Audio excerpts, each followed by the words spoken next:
우리 함께 인사 나눌까요? 주님의 이름으로 사랑하고 축복합니다 하고, 주님의 이름으로 사랑하고 축복합니다.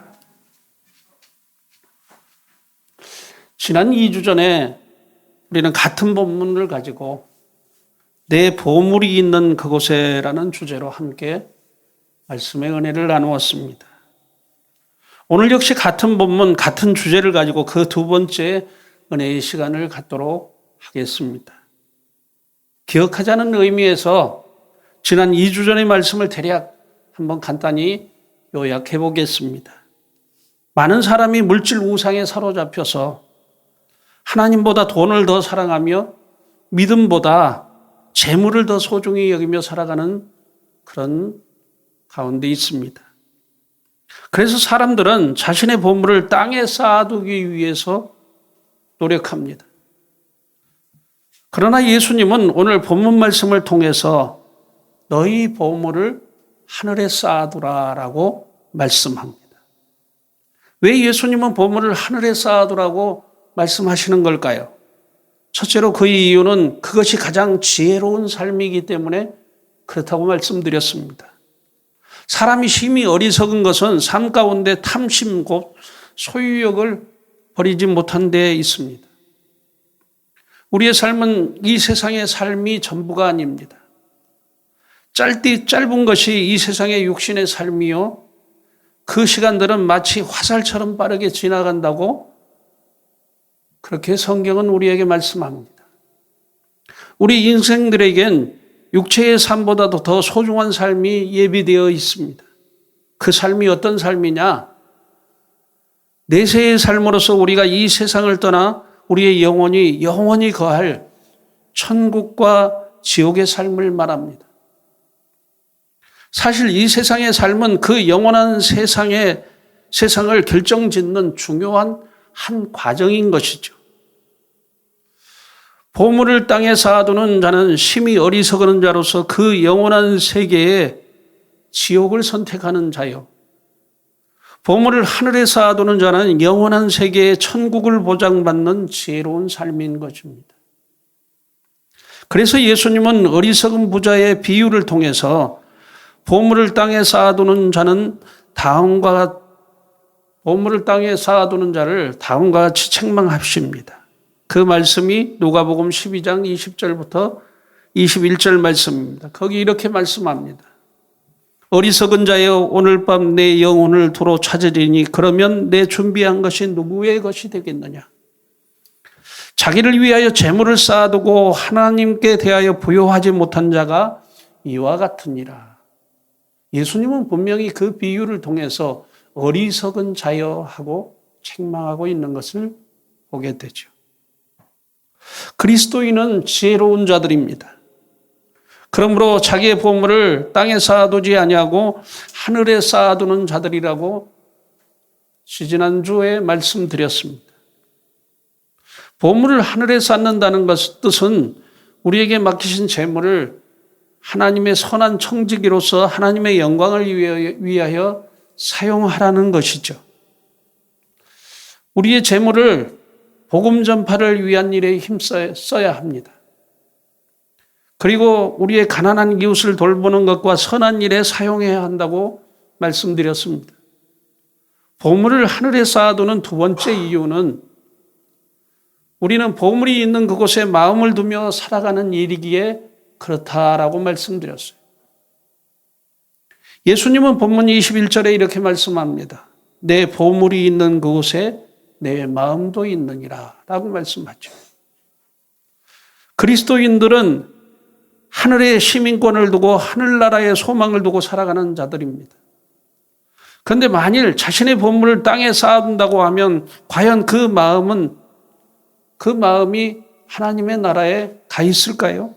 하나님의 나라에 소망을 둘 수 있을까요? 보물을 하늘에 쌓아둔 사람은 그 마음이 하늘에 소망이 있고, 보물을 땅에 쌓아두는 사람은 그 마음이 땅에 있기 마련입니다. 그에 대한 세 가지 사실을 제가 여러분에게 예화를 드려 말씀드렸습니다. 첫째는 천문학적인 월드컵 우승 상금을 예화로 들면서 전 세계인들이 월드컵에 주목하는 이유가 그것이라고 말씀드렸고, 둘째로는 소돔성의 롯의 소금 기둥이 된 일에 대해서 말씀드렸습니다.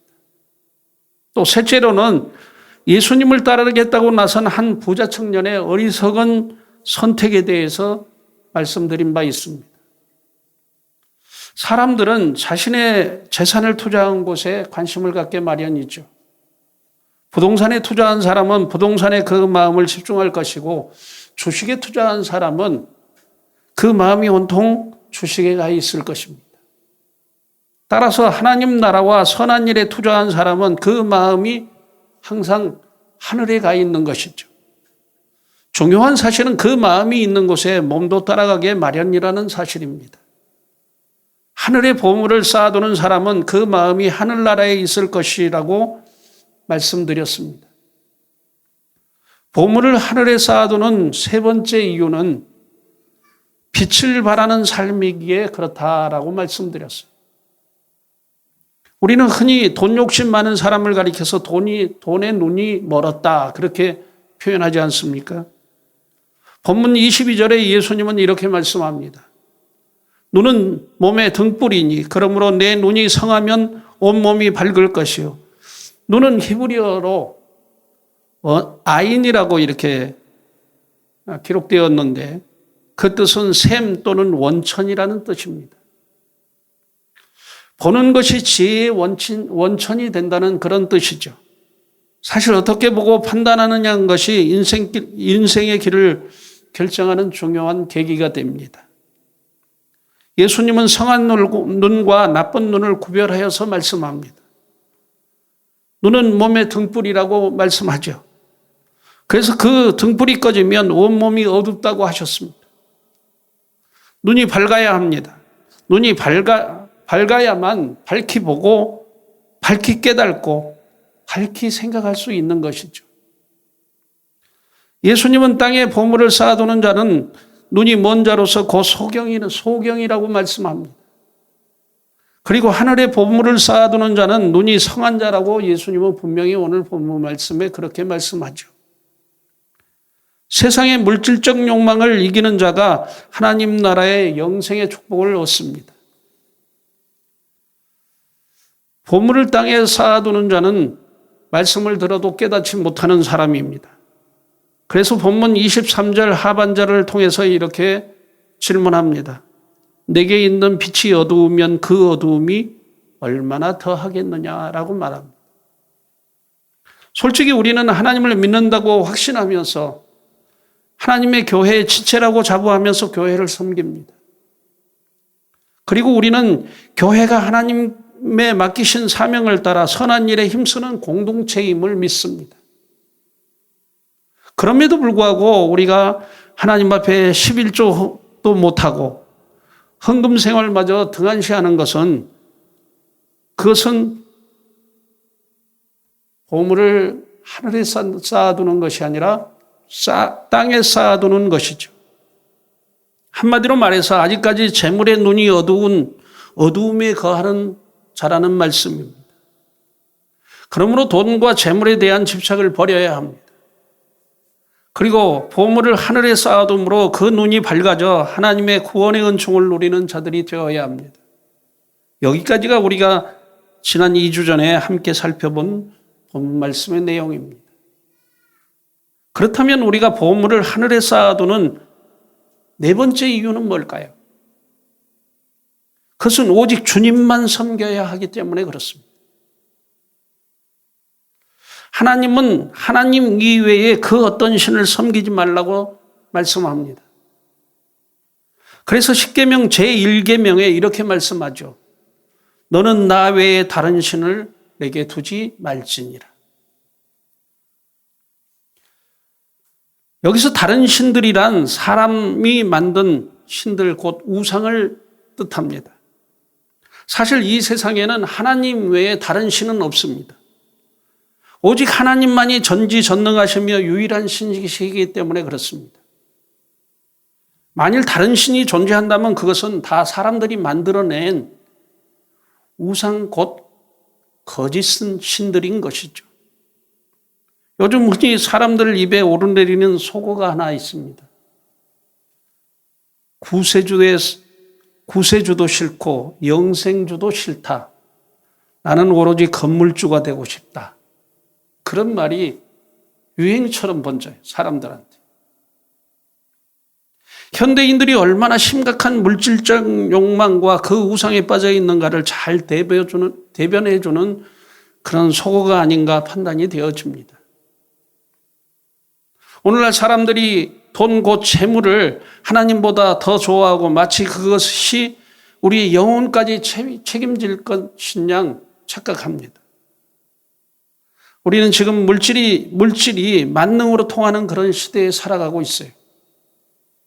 그리스도인들은 이 시대를 경계해야 합니다. 돈과 재물의 노예가 되지 말아야 합니다. 하나님 나라 곧 영생을 얻는 일에 투자하고 더 이상 물질과 하나님 사이에서 우리는 머뭇거리지 말아야 합니다. 본문 24절에 예수님은 이렇게 말씀합니다. 한 사람이 두 주인을 섬기지 못할 것이니 혹 이를 미워하고 저를 사랑하거나 혹 이를 중히 여기고 저를 경히 여김이라. 너희가 하나님과 재물을 겸하여 섬기지 못하느니라 라고 말씀합니다. 무슨 말씀입니까? 하나님과 재물을 겸하여 섬길 수 없다는 말씀입니다. 다시 말해서 둘 다 사랑할 수 없으므로 하나를 선택해야 한다는 말씀이죠. 열왕기상 18장 21절 말씀을 보면 엘리야 선지자가 이스라엘 백성들을 향하여 이렇게 외칩니다. 너희가 어느 때까지 둘 사이에서 머뭇머뭇하려느냐. 여호와가 만일 하나님이면 그를 따르고 바알이 만일 하나님이면 그를 따를지니라 라고 책망합니다. 하나님과 우상인 바알 사이에서 머뭇거리며 갈팡질팡하는 이스라엘 백성들에게 선택을 분명히 하라고 그렇게 책망하는 것이죠. 여러분, 현재 여러분의 위치는 어디입니까? 혹시 하나님과 재물을 여러분 겸하여 섬기고 있지 않습니까? 그리스도인들은 두 주인을 섬길 수 없는 존재들입니다. 그리스도인은 오직 하나님만 섬기는 자들입니다. 중요한 사실은 우리의 마음과 재물은 서로 연결되어 있다는 사실이에요. 그러므로 성도들 중에 겉으로 보기에 믿음이 좋아 보여도 헌금 생활을 하지 않는 자는 믿음이 좋은 자가 아닌 것입니다. 왜 그럴까요? 그 이유는 재물과 하나님을 겸하여 섬길 수 없기 때문입니다. 누군가 이런 말을 했습니다. 바르게 벌어서 바르게 쓸 때 돈과 재물은 아름다운 꽃이 되어 활짝 피어난다. 그런 말을 했어요. 이 말을 한 사람은 미래에셋 증권의 박현주 회장이 한 말이죠. 여러분, 돈을 바르게 벌어서 우리의 어려운 이웃을 위해 선하게 사용되어질 때 그것은 아름다운 꽃이 된다는 말이 아닐까요? 돈을 더럽고 추한 방법으로 벌거나 그것을 보람되게 사용하지 않고 자신의 부귀 영화만을 위해서 쌓아놓을 때 그 돈과 재물은 자신의 영혼을 망하게 하는 계기가 될 것입니다. 그리스도인의 돈과 재물은 아름다운 꽃으로 피어나야 합니다. 여러분 혹시 영화 쉰들러 리스트를 보셨나요? 저는 쉰들러 리스트의 영화를 참 감명 있게 본 기억이 있습니다. 아주 오래전에 개봉된 영화인데 못 보신 분들은 꼭 한번 보시기 바랍니다. 오스카 쉰들러는 독일 사업가이자 나치당 일원이었습니다. 그는 유대인들이 당한 홀로코스트 기간 동안에 무려 1200명의 유태인의 그 생명을 구한 그런 사람이죠. 그래서 그는 독일인으로서 유일하게 이스라엘 예루살렘의 기독교인 묘지에 이렇게 묻힌 사람이 되었어요. 그 영화의 마지막 부분에서 쉰들러 리스트는 이렇게 고백합니다. 나의 자동차와 나치당 배지만 팔았어도 유대인들 5, 6명은 더 구할 수 있었을 텐데 그리고 그는 안타까움과 슬픈 눈물을 흘리는 모습으로 이 영화에 막을 내립니다. 오스카 쉰들러는 전쟁 중에 벌어들인 천문학적인 돈과 재물을 유대인의 생명을 구원하는 일에 맞바꾼 사람입니다. 한마디로 말해서 그는 보물을 하늘에 쌓아두는 자였죠. 모름지기 그리스도인들은 보물을 하늘에 쌓아두는 그런 자들이 되어야 합니다. 우리의 가난한 이웃을 구제함으로 선을 행하는 삶은 자신의 보물을 하늘에 쌓는 일입니다. 그리고 복음 선교를 위해 드려지는 여러분의 헌금과 헌신 또한 하나님의 나라에 보물을 쌓아두는 그런 일이 될 것입니다. 사도 바울은 갈라디아서 6장 8절의 말씀을 통해서 우리에게 이렇게 말씀합니다. 함께 우리 읽어볼까요? 시작. 자기의 육체를 위하여 심는 자는 육체로부터 썩어질 것을 거두고 성령을 위하여 심는 자는 성령으로부터 영생을 거두리라. 하늘의 보물을 쌓아두는 자는 성령을 위하여 심는 자며 그 결실은 영생으로 열매 맺게 된다는 말씀입니다. 보물을 하늘에 쌓아두는 자는 주 안에서 영원한 행복을 누리게 될 것입니다. 우리가 보물을 하늘에 쌓아두는 결정적 이유가 있습니다.